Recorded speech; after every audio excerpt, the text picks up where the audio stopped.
Okay, I want to make some perfectly clear. I fucking hate the director's cut of Hellboy. Is this a waste of your time? And if you spend it, it's a waste of your fucking money.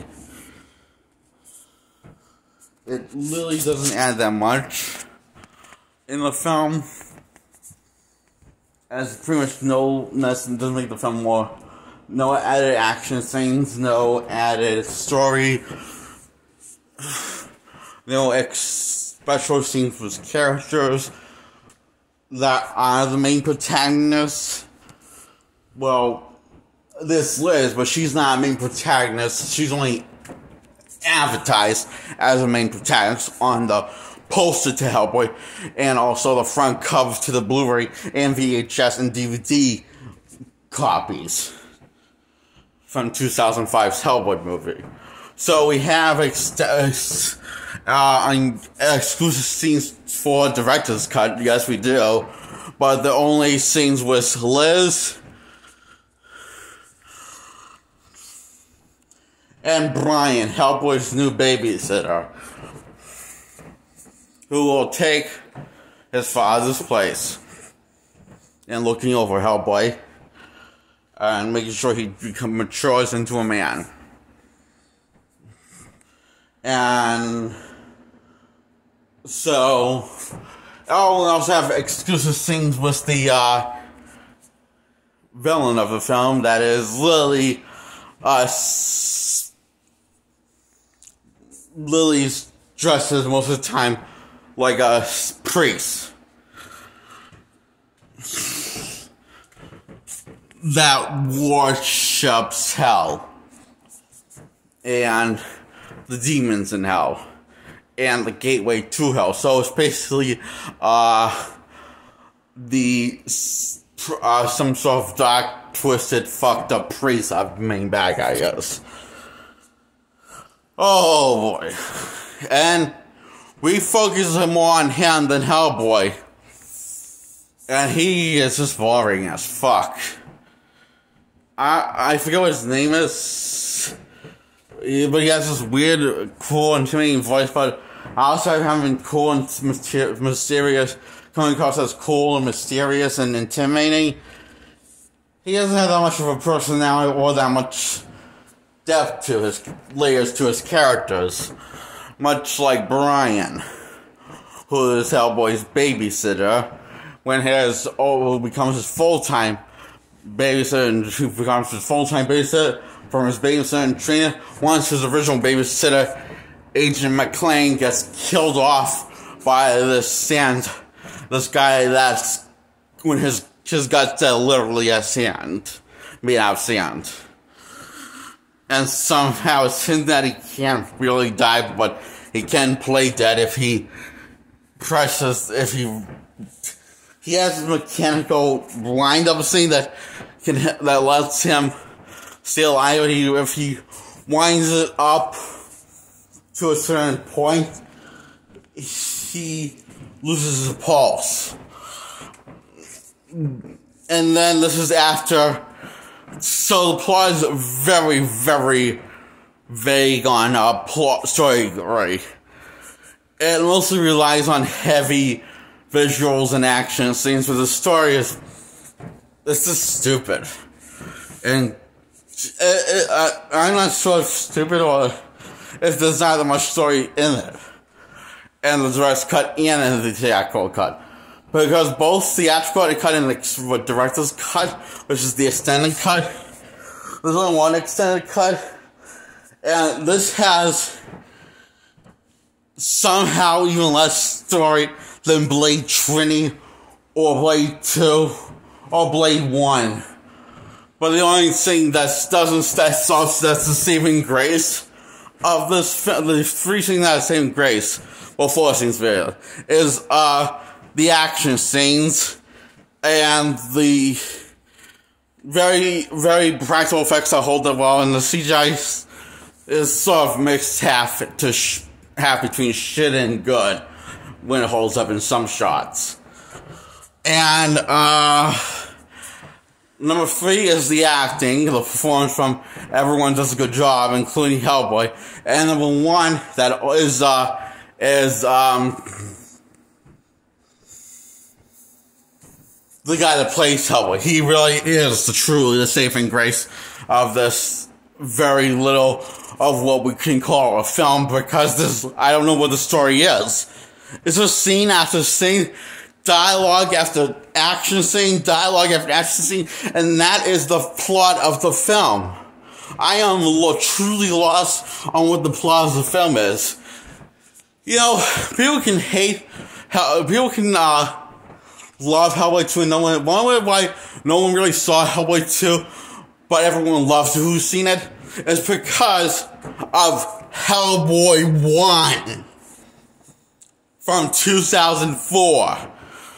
Hellboy 1 was very vague on storytelling and character development, and telling a deep and complex and comedic and fun and action-packed story. It filled in all of those things. But one what did not fill in? Brooding. Yes, because who cannot brood? Be really intense, talk really intense. Well, playing a joke for laughs while talking really intense. It's so easy. And even Hellboy doesn't. And my God, it is a God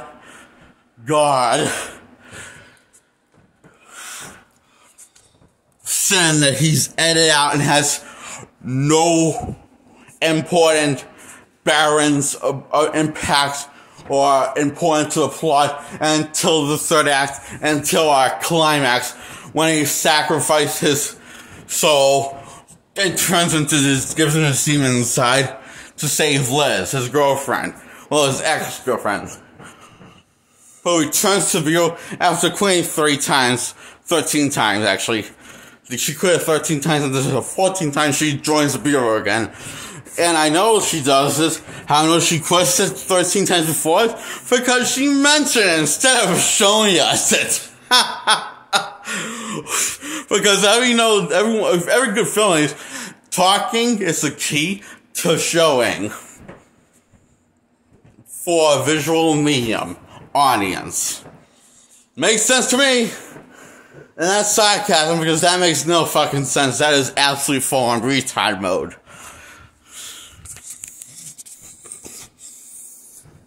To be fair, I hate the director's cut because, not because of bad movies, not because it makes Hellboy a bad movie, but because it has literally nothing to it to give it value as its own thing.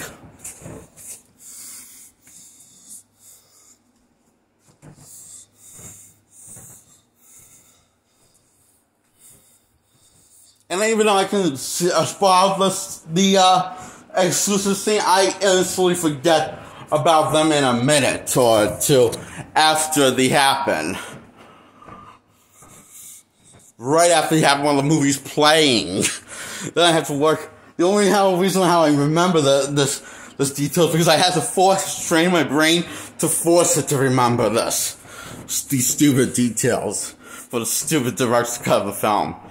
The theatrical cut and the director's cut are both equally the same amount of quality of a story.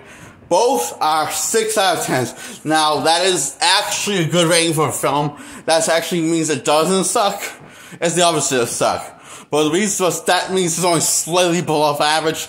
Much like how Black Panther starring Chadwick Boseman is a 6 out of 6, and how Judge Dredd 2012 titled Dredd is a 6 out of 6. For all number one reasons, our character barely has any character arc or growth or change. It has barely any impact on the story, and barely in the film, and sometimes even the accent off screen.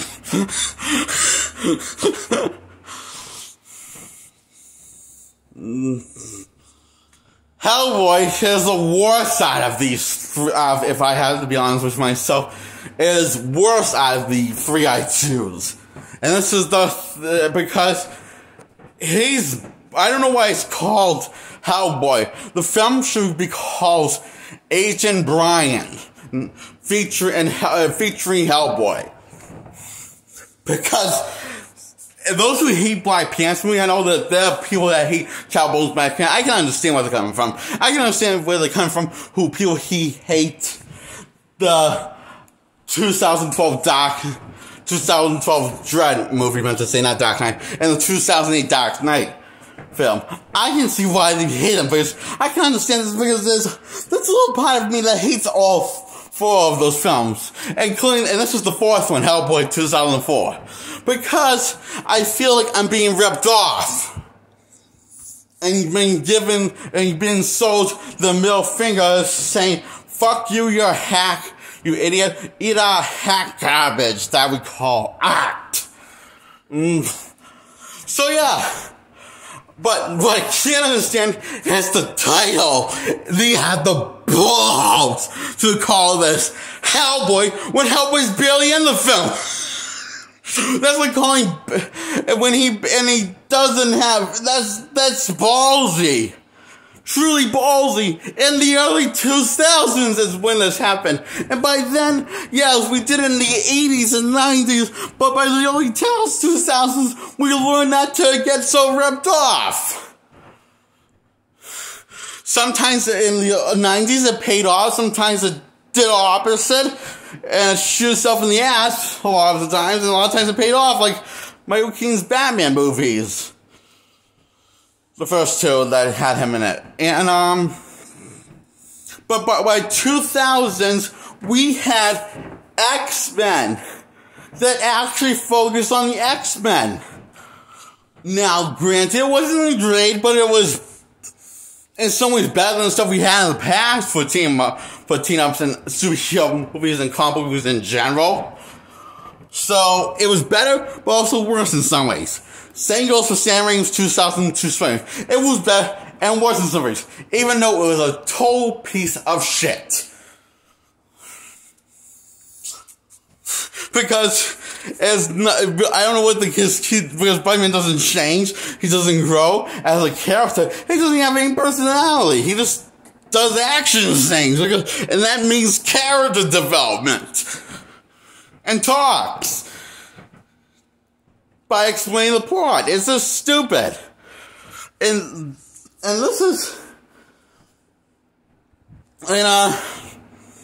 Hellboy, they made Hellboy a really cheesy character more than Captain Planet's dialogue most of the times. Because he does this to he does the stop sign to let the kind stop, and then his punches says, rending stop. He delivers his line to save Agent Brian, and then he delivers these other weird lines that sound so not like him. I mean, that's a place Hellboy, Ron Perlman does his best to make these sounds cool as possible, but these sound awkward and uncomfortable to listen to. This dialogue is stupid. It's worse than Captain Planet's dialogue from the two Captain Planet series, the original and the spin-offs.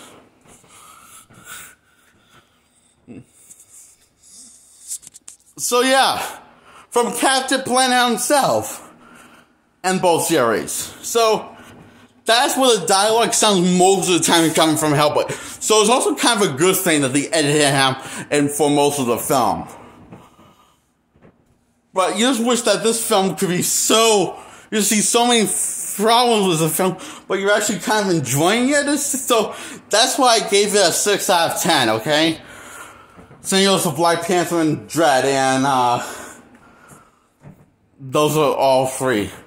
Dark Knight, I'm giving it 5 out of 10 because I did enjoy it enough, the madness enough. It wasn't crazy, outrageous enough like Black Panther and 2004's Hellboy. And when I say Black Panther, I mean Jack Boland's Black Panther. And 2012's Dread, called Dread. So yeah, these movie from 2004, Hellboy, it gets a 10 out of 10. It ends on, this agent that's Hellboy's babysitter after Hellboy's father dies on screen and has barely screen time with Hellboy. And, Agent Minds is who we call. And he's teased at this relationship that happens between him and Liz, but then Liz doesn't feel the same way. We find a sense of third act. Hellboy gets jealous and beats the big man, but she chooses Hellboy. And, don't think about it. But if you don't think about this beloved classic that everyone loves for some reason, and gives it a 9 or a 10 out of 10 for some reason. Which I could be one of those people, but unfortunately I have to think about it. Because I actually can think myself when it comes to movies, so that's why I give it a 6 out of 10, because this story feels, when it wants to tell a story, it rushes. Probably, what little story, it feels rushed. What little story there is, it feels rushed. Oh, it ends on this monologue by how Hellboy became a man, and what makes a man, blah, blah, blah. It's very vague and doesn't really give you the damn answer. Well, Hellboy and Liz, Hellboy brought Liz back from the dead, and it ends while they're making out about this whole man philosophy bullshit. So that's why I guess it's a 6 out of 10, and so does the director's cut of this film, Hellboy from 2004. It gets a 6 out of 10. Well, I can't say I didn't enjoy this review, but it took a lot out of me. Same goes for this movie every time I watch it, the theatrical and the director's cut. I say the theatrical cut is easily better because it's shorter.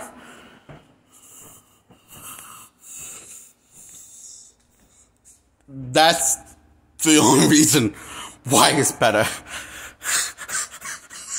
Because, it's short for the reality of a story, of a film.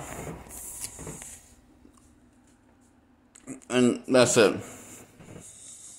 Bye.